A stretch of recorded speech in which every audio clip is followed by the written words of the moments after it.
감히 내년 따위가 내 귀한 아들한테 손을 대? 이 미친년아, 당장 그 더러운 손 안 치워! 한 장군의 아내가 자신의 아들을 제지했다는 이유만으로 여군 중사의 뺨을 거세게 후려치며 소리쳤습니다. 그녀에게 남편의 계급은 곧 법이었고 군부대 안에서 자신의 아들은 그 어떤 규율보다 위에 있는 왕이었습니다. 하지만 불과 3분 뒤 그녀는 자신의 남편인 바로 그 장군이 뺨을 맞고 피를 흘리는 그 여군 중사 앞에서 사색이 되어 무너지는 것을 보았습니다.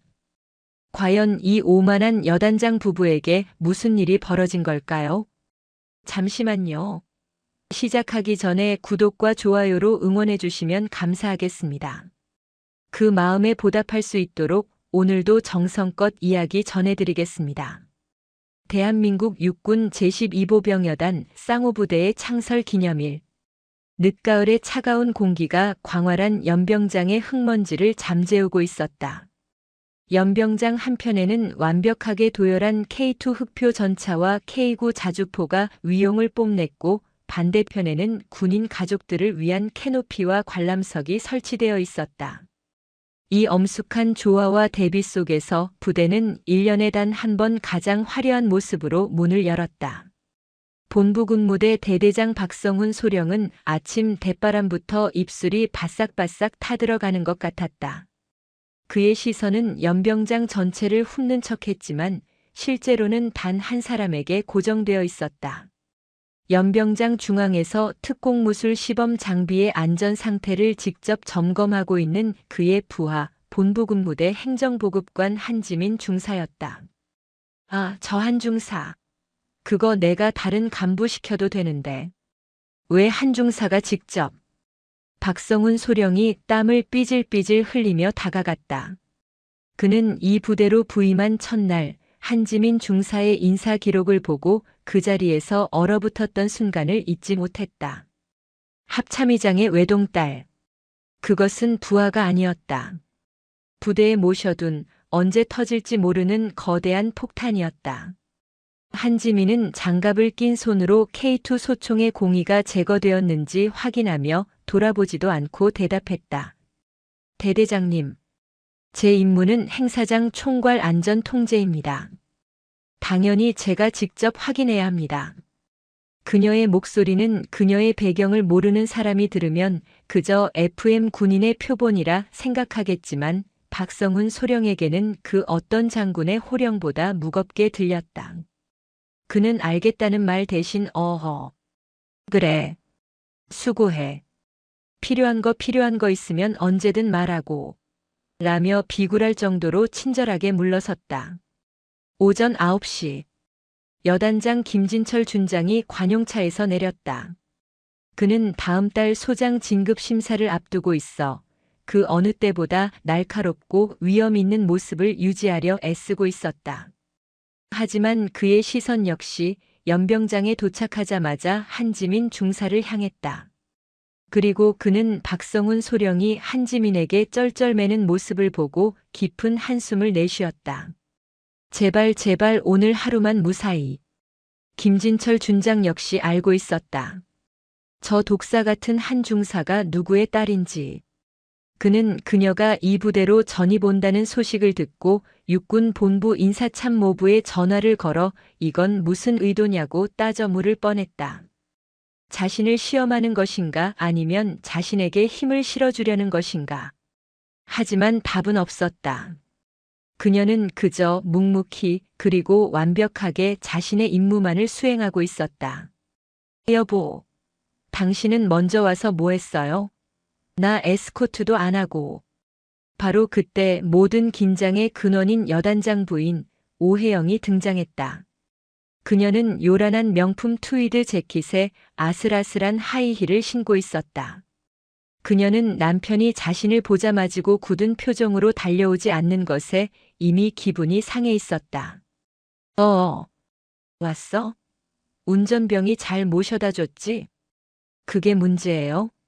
당신 지금 내가 안 보이고 저기 저 한 중사만 보여?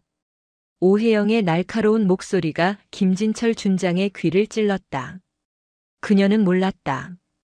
남편이 그리고 박성훈 소령 같은 부하들이 왜 젖싸가지 없고 젊은 여군 중사에게 쩔쩔매는지.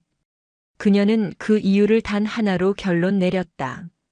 전현이 여우짓을 해서 내 남편을 홀렸거나 아니면 내 남편이 흑심을 품었거나. 그녀의 질투와 오해는 한지민 중사가 완벽하게 임무를 수행할수록 더욱 깊어졌다. 그녀는 한지민이 남편 앞에서 자신의 능력을 과시하여 꼬리를 치고 있다고 확신했다. 어머, 저 곰 같은 박소령 좀 봐. 저 중사 앞에서는 아주 살살 녹네. 꼴불견이야. 오혜영이 경멸적으로 뇌까렸다. 그리고 그녀의 손을 뿌리친 아들 김민준이 연병장으로 뛰쳐나갔다. 김진철 준장의 악몽이 그렇게 서막을 올리고 있었다. 기념식은 순조롭게 시작되는 듯 했다. 군악대의 웅장한 연주가 울려 퍼지고 김진철 준장이 연단에 올라 자랑스러운 부대의 역사를 쩌렁쩌렁한 목소리로 읊기 시작했다. 그는 준비한 원고를 읽어내려가면서도 눈으로는 객석에 앉은 아내와 아들을 그리고 연병장 부석에 선 한지민 중사를 번갈아 힐끔거렸다. 그의 등은 식은 땀으로 축축이 젖어들고 있었다. 아니나 다를까 오혜영은 남편의 연설 따위에는 관심도 없었다. 그녀는 다른 대대장 부인들을 모아놓고 글쎄 어제 백화점에 갔는데라며 수다를 떠느라 아들 김민준이 휴대전화를 내팽개치고 사라진 것조차 몰랐다. 김민준의 첫 번째 목표는 음향 통제 부스였다. 지지직, 삐익.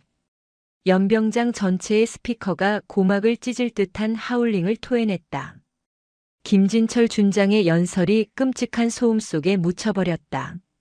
장병들의 대열이 움찔했고 내빈들은 비명을 지르며 귀를 막았다.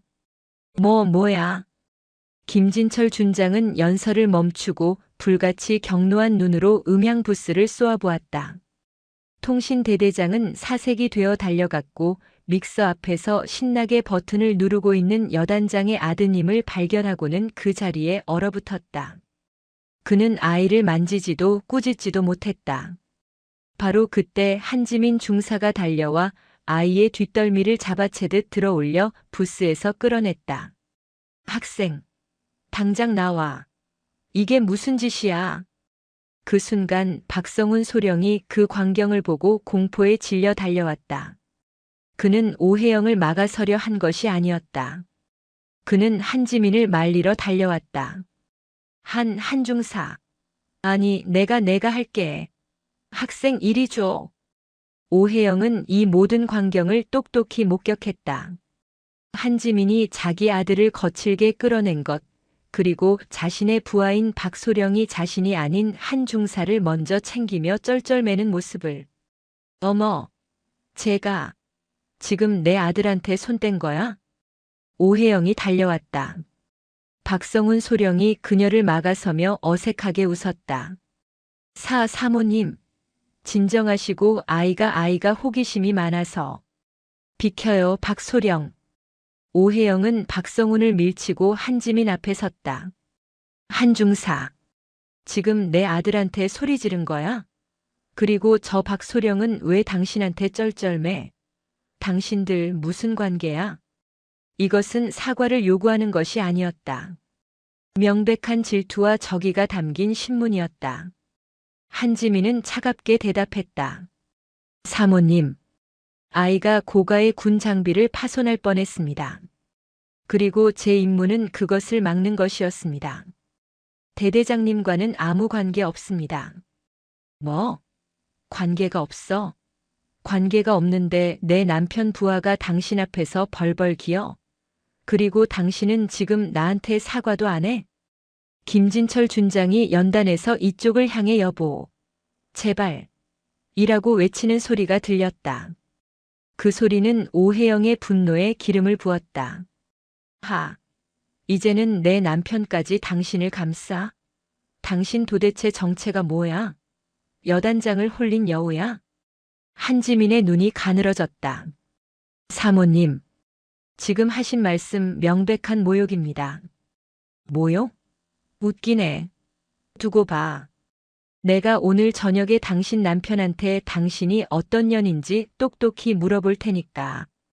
오혜영은 아들의 손을 거칠게 잡아 끌고 돌아섰다. 박성훈 소령은 그 자리에 주저앉을 뻔했다.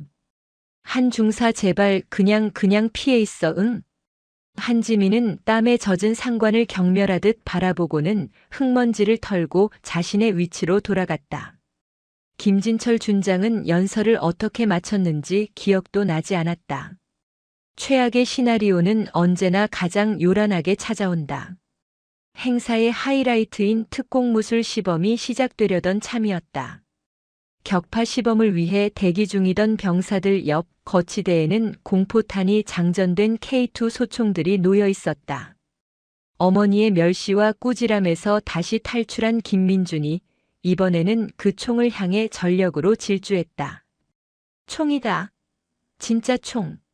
시범조의 조교인 이 병장이 아이를 발견하고 경악하며 소리쳤다. 위험해. 학생 멈춰. 거긴 들어오면 안 됩니다. 하지만 병사들은 그 누구도 여단장의 아들에게 감히 물리력을 행사하지 못했다. 아이는 조교를 비웃듯 지나쳐 가장 가까이 있던 K2 소총의 총열을 움켜쥐었다. 그리고 아까 본부석에서 본 군인들처럼 방아쇠 울 안으로 작은 손가락을 집어넣으려 했다. 안 돼. 이 병장이 소리쳤지만 아이는 이미 총을 거치대에서 억지로 잡아당기고 있었다. 총구가 아슬아슬하게 아이의 얼굴과 주변 병사들을 향해 흔들렸다. 바로 그 순간이었다. 연병장 전체에 울려 퍼질 만큼 날카로운 소리가 터졌다. 짝! 하지만 그 소리는 총성이 아니었다. 모든 소동을 예의주시하던 한지민 중사가 달려와 총을 만지려던 아이의 손등을 거세게 내리친 소리였다. 그녀는 더 이상 경고하지 않았다. 아파, 아파, 앙. 김민주는 손등을 감싸 쥐며 바닥에 나뒹굴었다. 생전 처음 겪어보는 강력한 고통에 아이는 자지러지듯 울었다. 그 울음소리는 오혜영을 불러들이는 신호였다. 방금 전에 모욕감과 질투심으로 이성을 잃기 직전이었던 오혜영은 자신의 아들이 저 미운 여우년에게 맞는 장면을 목격하자 드디어 이성의 끈을 놓아버렸다. 야! 이 미친년이! 오혜영은 하이힐이 부러져라 달려와 그 반동을 실어 있는 힘껏 한지민 중사의 뺨을 후려쳤다. 짝! 이번에는 비교도 안 될 만큼 둔탁하고 끔찍한 소리가 연병장 전체를 울렸다.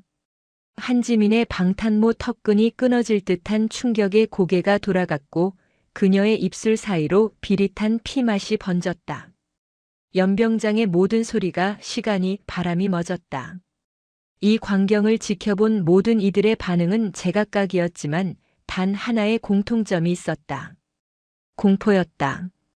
박성훈 소령은 그 자리에 주저앉아 하나님, 이제 우린 다 죽었다라며 헛소리를 중얼거렸다.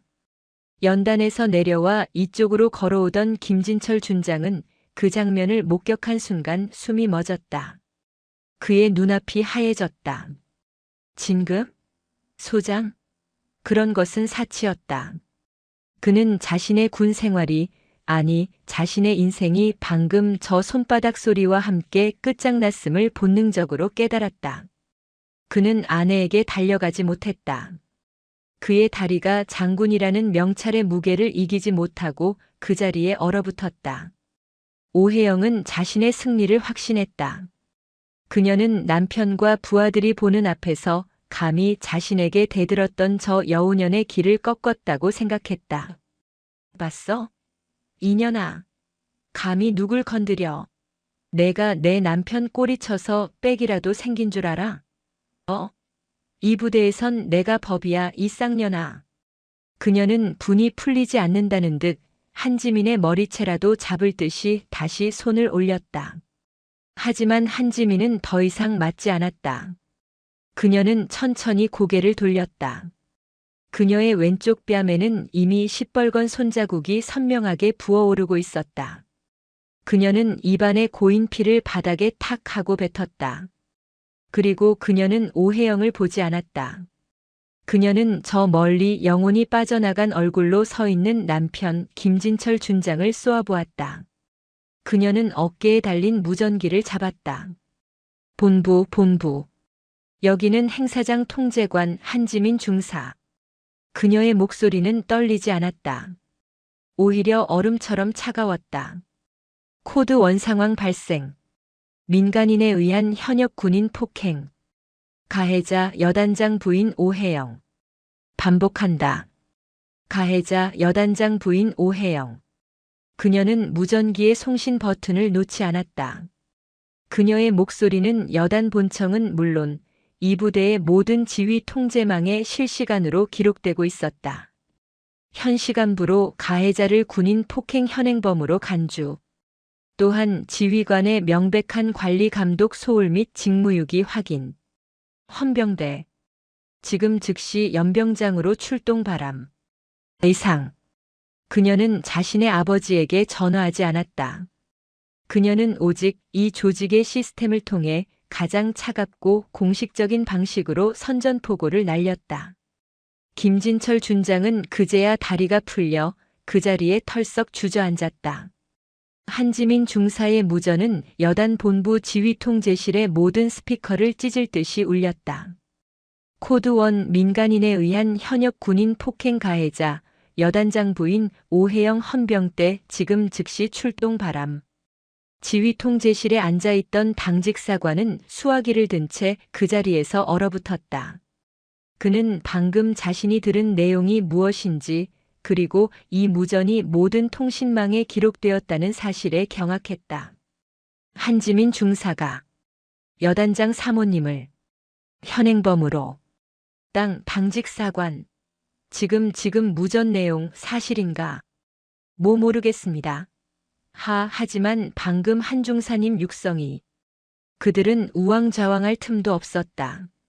지통실 규정상 코드 1이 발령되면 당직 사관은 즉시 헌병대에 통보하고 상급부대 지휘통제실의 상황을 보고해야 했다. 당직 사관은 떨리는 손으로 헌병대와 사단에 동시다발적으로 전화를 걸기 시작했다. 연병장의 시간은 그 순간부터 지옥처럼 느리게 흘러갔다. 한지민은 무전기를 놓은 채 피가 밴 입술을 닦아내고 시퍼렇게 멍들기 시작하는 뺨을 그대로 드러낸 채 서 있었다. 그녀는 오해영을 노려보지 않았다. 그녀는 그저 넋이 나간 채 자신을 바라보는 여단장 김진철 준장을 응시했다. 이제 당신 차례라는 듯한 차갑고 무거운 시선이었다. 오해영은 처음으로 상황이 이상하게 돌아간다는 것을 깨달았다. 저 미친년이 지금 헌병을 불렀다. 하지만 그녀는 여전히 자신의 권력을 믿었다. 헌병. 2년이 돌았나? 헌병이 오면 내년이 날 때렸다고 내가 말할 거야. 아니, 내년이 내 아들을 죽이려 했다고 할 거야. 여보, 당신 뭐해? 전현 당장 안 잡아놓고. 하지만 김진철 준장은 움직이지 못했다. 그는 아내의 비명을 듣고도 한지민의 시선을 피하며 바닥만 내려다보았다. 그의 뇌는 합참의장이라는 네 글자에 마비되어 지휘라는 기능을 상실했다. 끝났다. 내 진급 내 군 생활 아니, 내 인생이 저 여자의 손찌검 한 방에. 그가 그토록 두려워했던 상상할 수 있는 최악의 시나리오가 현실이 되었다. 그는 아내를 말리지도 부하를 보호하지도 이 사태를 수습하지도 못했다. 그는 그저 공포에 질린 민간인 1호에 불과했다. 박성훈 소령은 이미 연병장 구석의 K9 자주포 뒤편으로 달려가 위에까지 토해내고 있었다. 우액 다 죽었어. 우린 다 죽었어. 그는 한지민이 자신의 아버지를 부르지 않고 가장 공식적이고 가장 잔인하며 그 어떤 쉴드도 불가능한 공식 무전으로 이 사건을 기록해버렸다는 사실에 절망했다. 5분 뒤 요란한 사이렌 소리와 함께 여단 헌병대 순찰 차량 2대가 연병장에 흙먼지를 일으키며 급정거했다. 헌병대장인 박진수 소령이 차에서 내렸다. 그는 당직 사관으로부터 한지민 중사, 여단장 사모님 폭행으로 헌병 출동 요청이라는 도저히 믿을 수 없는 보고를 받고 달려온 참이었다. 그의 눈에 들어온 광경은 악몽 그 자체였다. 뺨이 시퍼렇게 부어오른 채 피를 흘리며 서 있는 한지민 중사. 그 옆에서 여전히 이성을 잃고 소리 지르는 여단장 사모 오혜영. 그리고 영혼이 가출한 듯 멍하니 서 있는 여단장 김진철 준장. 박진수 헌병대장은 그 순간 자신의 군 생활도 여기서 끝날 수 있음을 직감했다. 그는 김진철 준장이나 박성훈 소령과는 달리 한지민 중사의 배경을 몰랐다. 하지만 그는 지금 눈앞의 상황만으로도 판단할 수 있었다. 현역 군인이, 그것도 독사로 유명한 FM 부사관이 공무 수행 중에 민간인에게 폭행을 당했다. 그리고 그 가해자가 여단장 사모다. 이게 지금 무슨 상황입니까? 오혜영이 그에게 달려들었다. 당신이 헌병대장이야? 잘 왔어. 전현 당장 잡아넣어. 저 미친년이 내 아들 손목을 부러뜨리려고 하고 나까지 폭행했다고. 한지민은 아무 말 없이 자신의 멍든 뺨을 가리켰다. 그리고 방금 전까지 총을 만지려 했던 김민준을 턱짓으로 가리켰다. 아이는 이미 겁에 질려 울음을 그친 채 엄마 뒤에 숨어 있었다. 박진수 헌병대장은 머리가 터질 것 같았다. 그는 규정대로 행동해야 했다. 한지민 중사 의무대로 가서 상처부터. 거부합니다. 한지민이 잘났다. 지금 이 현장을 이탈하면 제가 가해자로 둔갑할 수 있습니다. 저는 헌병의 공식적인 사진 채증과 진술서 작성이 완료되기 전까지 이 자리에서 한 발자국도 움직이지 않겠습니다. 사모님, 죄송하지만 폭행 혐의로. 뭐? 내까짓게 감히 날. 여보, 당신 저 새끼 안 잘라? 박진수 헌병대장은 김진철 준장을 바라보았다. 지휘관의 조치가 필요했다. 하지만 김 준장은 여전히 아무 말도 하지 못했다. 그저 박소령 잘 처리하게 라는 말만 더듬거렸다. 그것은 지시가 아니었다. 책임 회피였다. 헌병대장은 깨달았다. 여단장이 이 사태를 수습할 의지도 능력도 없다는 것을. 그는 가장 현실적이고 가장 관료적인 조치를 취했다. 알겠습니다. 현 시간부로 본 사건 현장을 보존합니다. 가해자와 피해자는 즉시 분리 조치합니다. 김진철 여단장님은 본 사건의 이해관계자로 간주 본 수사에서 일체 배제합니다.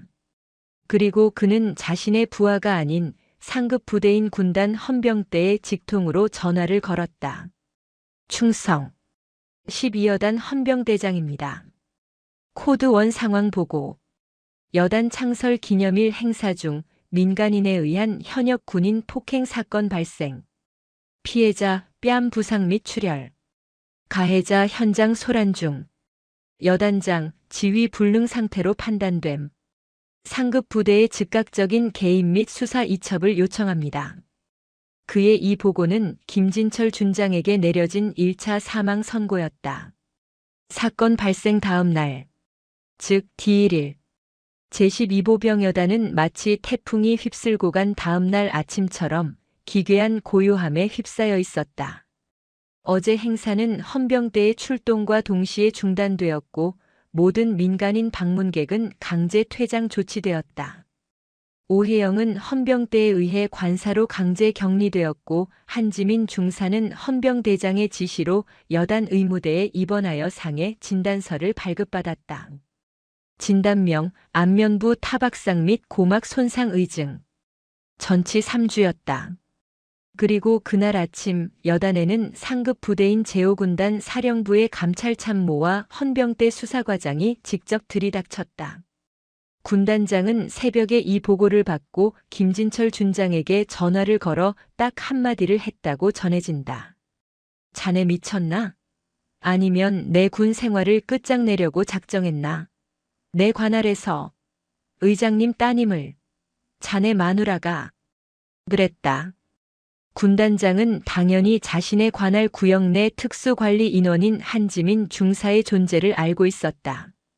그는 김진철 준장에게 그녀가 부임할 때 내 임기 중에 저 중사 머리카락 하나라도 다치면 너와 나는 같이 군복 벗는다고 신신당부를 했었다. 그런데 그 머리카락이 아니라 뺨이 터지고 고막이 손상될 뻔한 것이다. 군단 감찰팀의 조사는 여단 헌병대의 조사와는 차원이 달랐다. 그들은 여단장 집무실의 문을 예고 없이 열고 들어갔다. 김진철 준장은 밤새 뜬 눈으로 지새워 잿빛이 된 얼굴로 그들을 맞았다. 김 준장. 어제부로 여단 지휘권은 참모장에게 이양된 것으로 아는데 왜 아직 집무실에 있나? 군단 감찰 참모의 싸늘한 목소리에 김 준장은 아무 대답도 하지 못했다. 어제 행사 촬영 원본, CCTV 파일, 당직 근무 일지, 그리고 한지민 중사 무전 기록까지 전부 제출하게. 아니, 우리가 가져가지. 그리고 김 준장은 지금부터 군단 사령부로 이동해 주셔야겠네. 군단장님께서 자네를 직접 뵙고 싶어 하시거든. 그것은 지옥으로의 소환이었다. 같은 시각 군단 헌병대 수사과장은 의무실에 입원해 있는 한지민 중사를 찾아갔다. 그는 누구처럼 의자를 빼주지는 않았지만 극도로 정중하고 사무적인 태도를 유지했다. 한 중사, 몸은 좀 괜찮나? 군단 헌병대에서 공식 진술을 받으러 왔네. 한지민은 붕대를 감은 뺨으로 어제와 똑같이 꼿꼿한 자세로 앉아 있었다. 그녀는 자신의 수첩을 꺼내 들었다. 어제 진술한 내용과 동일합니다. 추가로 가해자 오혜영 씨가 이전부터 저에게 보였던 비정상적인 적대감에 대해 진술하고자 합니다. 비정상적인 적대감? 네. 오혜영 씨는 제가 여단장님과 부적절한 관계라고 오해하고 있었으며 어제 폭행 이전에도 여우년 남편 꼬리 친다는 식의 모욕적인 언사를 수차례 가한 바 있습니다. 어제의 폭행은 단순한 우발적 사고가 아닌 그릇된 질투심에 기반한 고의적이고 악의적인 폭력이었습니다. 수사과장의 눈이 빛났다. 이것은 사건의 본질을 완전히 바꾸는 진술이었다. 단순 폭행이 아닌 동기가 명확한 악의적 범죄. 그리고 그 동기가 여단장의 부적절한 처신에 대한 오해라면 이것은 김진철 준장의 품위 유지 문제까지 직결되는 것이었다. 알겠네. 한 중사의 진술, 빠짐없이 기록하지. 군단 조사팀은 단 하루 만에 모든 조사를 마쳤다. 그들의 보고서는 그날 오후 육군본부로 즉각 보고되었다. 사건 발생 뒤2일 계룡대 육군본부. 육군참모총장 이철우 대장은 자신의 집무실에서 군단장이 올린 보고서를 읽으며 마른 세수를 했다. 그릇된 질투심에 기반한 고의적 폭력, 지휘관의 현장 지휘 포기 및 책임 회피. 이건 변명의 여지가 없었다. 육군 전체의 기강 문제이자 합참의장에 대한 정면 도전으로 비칠 수 있는 최악의 사태였다. 그는 더 이상 이 일을 군단선에서 덮을 수 없다고 판단했다. 그는 떨리는 손으로 용산의 합참의장실 직통 전화를 걸었다. 충성. 육군 참모총장 대장 이철우입니다. 의장님. 이 총장. 무슨 일인가? 수화기 너머의 목소리는 평소와 다름없이 고요했지만 이철우 대장은 그 고요함 속에서 태풍의 눈을 보았다. 의장님 면목이 없습니다. 어제 12여단에서 한지민 중사 관련하여 불미스러운 일이 있었습니다. 보고받았네. 짧은 대답에 이철우 대장의 등줄기가 서늘해졌다. 즉각 군단 감찰팀이 조사를 완료했으며 가해자인 여단장 부인은 민간 검찰에 송치하고 김진철 준장은 이 총장. 한기수 대장이 그의 말을 잘랐다. 나는 내 딸이 군인으로서 군법에 따라 보호받기를 원했네. 하지만 자네의 육군은 그것에 실패했어. 죽을 죄를 지었습니다, 의장님. 죽을 죄는 김진철 준장이 지은 것이지. 나는 이 총장에게 책임을 묻는 것이 아니야. 다만 이 사태를 바로잡는 과정 또한 규정대로 처리되길 바랄 뿐일세. 고요한 목소리가 이어졌다. 군복을 입고 임무를 수행하는 내 부하가 그것이 내 딸이든 누구든 민간인에게 뺨을 맞는 군대는 존재할 이유가 없네. 군의 기강을 바로 세우게. 그게 내가 자네에게 바라는 전부일세. 딸깍. 전화가 끊겼다. 이철우 대장은 수화기를 내려놓고 10초간 숨을 몰아쉬었다. 합참의장은 파면이나 징계 같은 단어를 단 한마디도 꺼내지 않았다. 하지만 규정대로 하라는 그 말이 김진철 준장에게는 가장 잔인한 사형 선고임을 그는 알고 있었다. 육군 참모총장은 즉시 인사사령관을 호출했다. 인사사령관. 김진철 준장. 오늘부로 보직 해임하고 육군 본부 인사사령부로 대기 발령 조치하게. 예. 알겠습니다, 총장님. 그리고 감찰실장, 법무실장 다시 불러. 의장님께서 규정대로 하라고 하셨네. 그게 무슨 뜻인지 알겠지. 12여단 작년도, 재작년도 부대 운영비부터 시작해서 김 준장이 쓴 판공비까지 먼지 하나 남기지 말고 다 털어. 규정대로. 진짜 지옥은 그때부터 시작이었다. 한지민 중사의 뺨 한 대로 시작된 나비 효과는 육군 본부라는 거대한 태풍이 되어 제12보병 여단과 김진철 준장의 모든 것을 집어삼키기 시작했다. 제12보병 여단은 더 이상 여단장 김진철 준장의 부대가 아니었다. 그의 모든 지휘권은 정지되었고 여단 참모장이 직무를 대리하게 되었지만 실질적인 권한은 상급부대에서 내려온 이들에게 넘어가 있었다. 군단 헌병대와 감찰팀의 1차 조사가 끝난 다음 날 김진철 준장이 두려워했던 진짜 지옥의 문이 열렸다. 육군 참모총장의 규정대로 하라는 명령은 김진철의 모든 것을 털어내라는 암호였다. 육군 본부 감사실 소속의 회계 전문 군무원들과 베테랑 감사 장교들로 구성된 특별감사팀이 12여단에 도착했다. 그들은 헌병대처럼 요란하게 움직이지 않았다.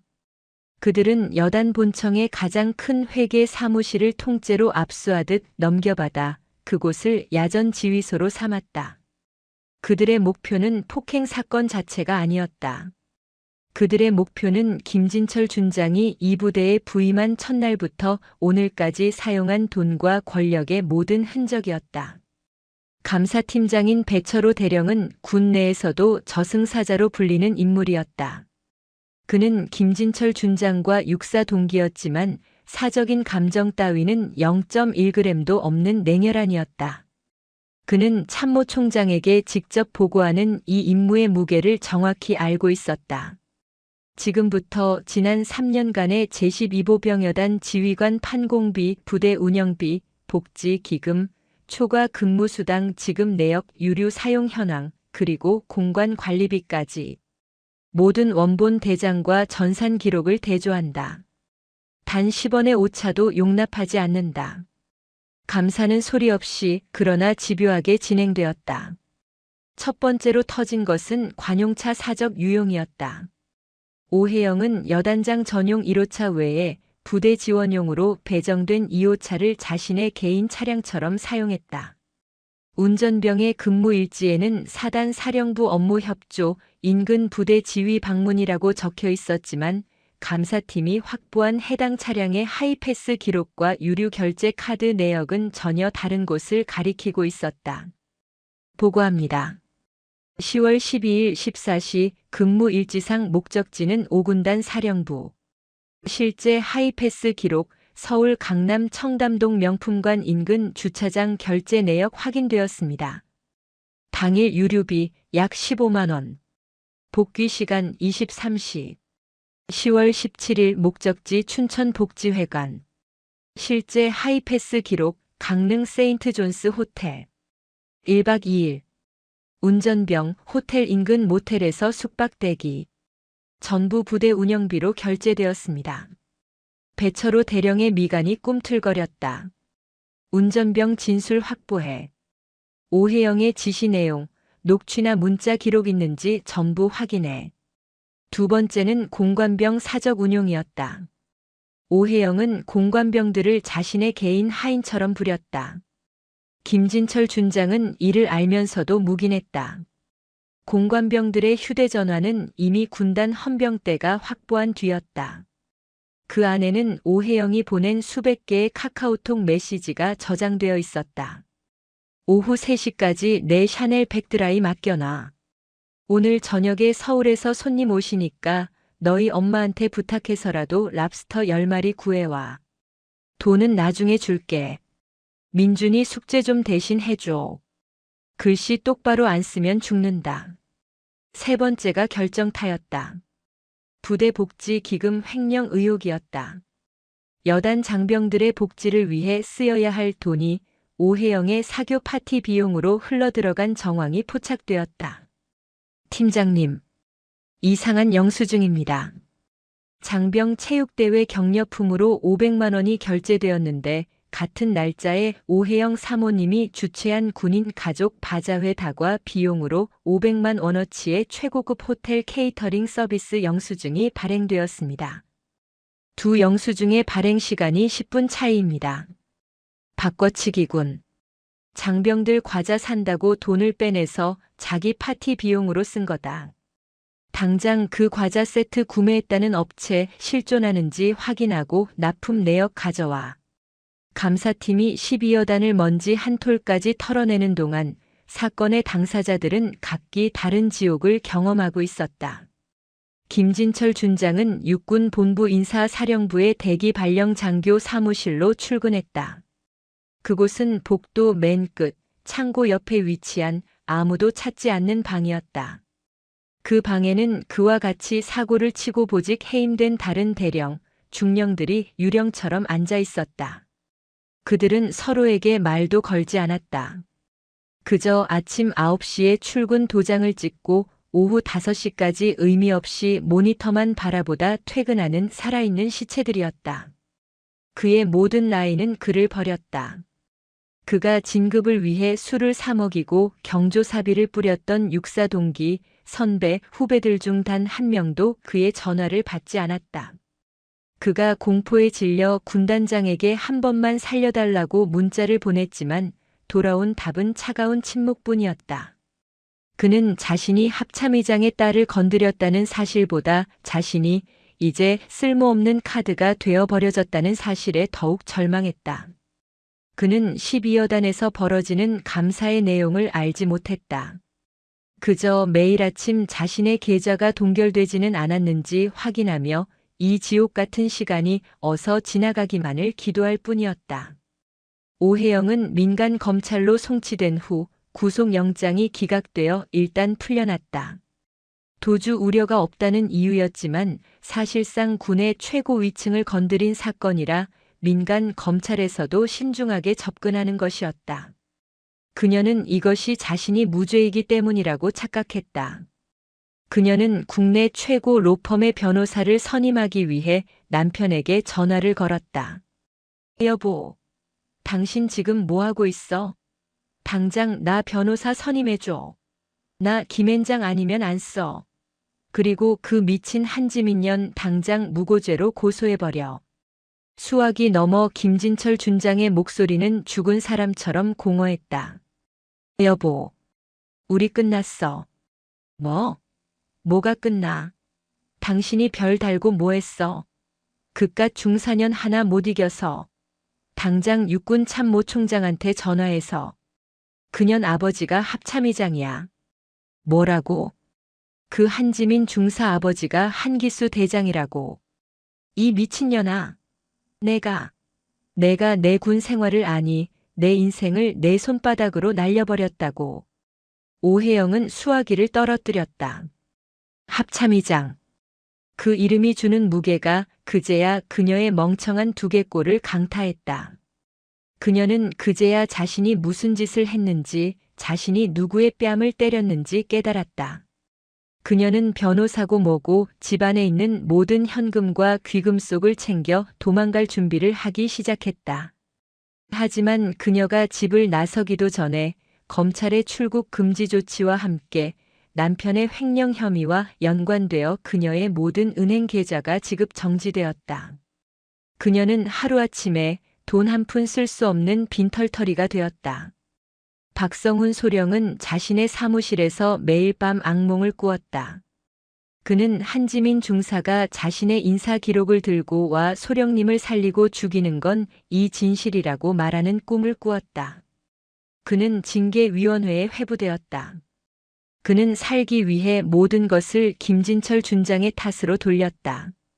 여단장님의 강압적인 지시가 무서워 어쩔 수 없었습니다. 그의 비겁한 변명은 일부 참작되었다. 사건 발생 3주 후 모든 것이 결정되었다. 첫째, 오혜영. 그녀는 민간 법원 1심 재판에 넘겨졌다. CCTV라는 명백한 증거와 반성의 기미가 없다는 검찰의 구형이 더해졌다. 하지만 판사는 그녀가 초범이라는 점 그리고 남편이 이미 군에서 몰락하여 사회적 처벌을 받았다는 점을 감안했다. 판결 징역 10월에 집행유예 2년. 벌금 1,000만 원 및 사회봉사 120시간. 그녀는 감옥에 가지 않았다. 하지만 육군본부는 판결 직후 전군에 공문을 하달했다. 오혜영 씨 민간인. 군인 폭행 및 군 기강 문란 사유로 전군 모든 부대 및 군 관련 복지시설 일체에 대한 영구 출입 금지를 명함. 그녀는 자신이 여왕으로 군림했던 그 세계에서 영원히 추방되었다. 둘째, 박성훈 소령. 그는 지휘 부적절 및 상관의 부당한 명령 묵인 혐의로 견책 징계를 받았다.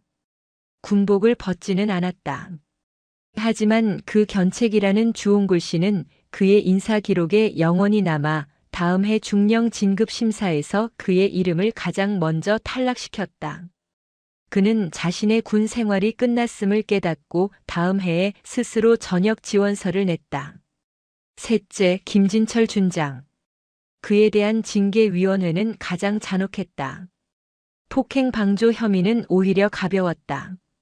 감사팀이 밝혀낸 부대 복지 기금 횡령, 관용차 사적 유용, 직권 남용 등 수십 개의 비위 사실이 그의 목을 졸랐다.